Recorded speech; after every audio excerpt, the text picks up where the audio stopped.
මෙවර ලෝක කුසලානේ තීරණාත්මක තරගයක් ඕස්ට්‍රේලියාව හා ශ්‍රී ලංකාව අතර පෙබරවාරි 16 වනදා පල්ලිකැලේ ක්‍රීඩාංගණයේදී පැවැත්වීමට නියමිතයි. තරගය රාත්‍රී 7ට ආරම්භ වීමට නියමිත වෙද්දී බී කාණ්ඩයේ උණුසුම තව තවත් උග්‍ර වුණේ සිම්බාබ්වේ කණ්ඩායම ඕස්ට්‍රේලියාවට එරෙහිව ලද ජයත් සමගයි. ශ්‍රී ලංකා කණ්ඩායම සුපිරි අටවටේ ඉඩකඩ කලින්ම වෙන් කර ගැනීම යටින් පිටේට පිවිසෙද්දී ඕස්ට්‍රේලියාව තරගාවලියේ තවදුරටත් රැඳී සිටීමේ බලාපොරොත්තුවෙන් තරගයට පිවිසෙනවා. කෙසේ වෙතත් ශ්‍රී ලංකා කණ්ඩායමට මෙම තරගයේ ජය ගැනීම අතිශයින්ම වැදගත් වන්නේ තිගැස්මකින් තොරව කෙලින්ම සුපිරි අටවටයට තේරීපත් වීම සඳහායි. තරගයට පෙර දුස්මන්ත චමීර සිය කණ්ඩායමේ සූදානම මෙන්ම ලසිත් මාලිංග පිළිබඳව අදහස් දක්වා තිබුණා.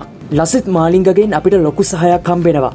මොකද එයා අත්දැකීම් බහුල ක්‍රීඩකයෙක්. හැමෝම දන්නවා එයා ගොඩාක් ලීග් තරඟ වගේම ලංකාවටත් ක්‍රීඩා කරලා තියෙනවා. ඒ කියන්නේ එයාට මාර අත්දැකීම් තියෙනවා. ඉතින් අපිට ඒව වැදගත් සහ අපේ කණ්ඩායමට එයාගෙන් ගන්න පුළුවන් අත්දැකීම් සහ උපක්‍රම ගොඩක් තියෙනවා. මම හිතන්නේ එයා සුපර් 8 වටේත් අපිත් එක්ක ඉන්න එක වටිනවා. සුපර් 8 එකේ ක්‍රීඩා කරන්න තියෙන්නේ හොඳම කණ්ඩායම එක්ක. එයාගේ අත්දැකීම් අපිට වටිනවා සුපර් 8 වටේදී. යනුවෙන් ඔහු ප්‍රකාශ කළා. මේ අතර බොහෝ දුරට ඕස්ට්‍රේලියානු තරගය සඳහා ශ්‍රී ලංකා කණ්ඩායම කුසල් ජනිත් පෙරේරා කැඳවීමට නියමිත බවයි වාර්තා වන්නේ. අවසන් වරට කුසල් ජනිත් T20 ලෝක කුසලානයකදී ඕස්ට්‍රේලියානුන් හමු වී ඇත්තේ 2021 වසරේදී. එහිදී ඔහු පන්දු 25කින් ලකුණු 35ක් ලබාගෙන තිබෙනවා. ඒ අනුව ක්‍රීඩා කළ හැකි ශ්‍රී ලංකා කණ්ඩායම වන්නේ පැතුම් නිස්සංක, කුසල් ජනිත් පෙරේරා, කුසල් මෙන්ඩිස්, පවන් රත්නායක, කමිදු මෙන්ඩිස්, දසුන් චානක, දුනිත් වෙල්ලාලගේ, දුෂාන් හේමන්ත, මහේෂ් තීක්ෂණ, දුස්මන්ත චමීර, මතීෂ පතිරණ. තරගයේ ආරම්භයට දින දෙකකට පෙරම සියලු ප්‍රවේශ පත්‍ර විකිණී අවසන් වීම විශේෂත්වයක්. ශ්‍රී ලංකාව හෙට තරගයේ ජයගතහොත් ඔවුන් නිසකවම සුපිරි අටවටේට සුදුසුකම් ලබනවා.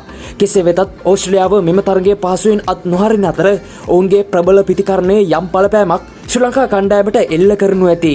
ශ්‍රී ලංකා තරගයේ පරාජයටපත් වූහොත් අපට සිම්බාබ්වේ තරගයේ දෙස බලා සිටීමට වනවා. කණ්ඩායම් තුනේම ප්‍රසාද ලකුණු සම වූහොත් දල ලකුණු ලබා ගැනීමේ වේගය කණ්ඩායම් තුනෙන් කවුරුන් ඉදිරියට යන්නේද කියා තීරණය කරાવી. ශ්‍රී ලංකා ඕස්ට්‍රේලියා 2020 ලෝක කුසලාන තරඟවල තරග 5ක් ක්‍රීඩා කර ඇති අතර එයින් තරග 4ක් ඕස්ට්‍රේලියාවත් එක් තරගයක් ශ්‍රී ලංකාවත් ජයගෙන තිබෙනවා. හෙට දිනේ පල්ලේකැලේ කාලගුණය ගත් කල සෙල්සියස් අංශක 26ත් 19ත් අතර වලාකුළින් බර තරමක වර්ෂාවක් ඇදහිලීමේ තත්ත්වයක් පෙන්눔 කරත් ඒ තරගයට කිසිදු බාධාවක් නොවන බවයි වාර්තා වන්නේ.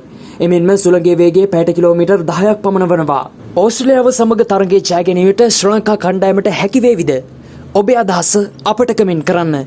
දිනෙන් දින උණුසුම් වන ක්‍රිකට් ලෝකයේ උණුසුම් තොරතුරු ඉක්මනින් නිවැරදිව දැන ගැනීමට ස්පෝර්ට්ස් කවුන්ටර් සබ්ස්ක්‍රයිබ් කරලා බෙල් අයිකන් එකත් ක්ලික් කරලා තියාගන්න.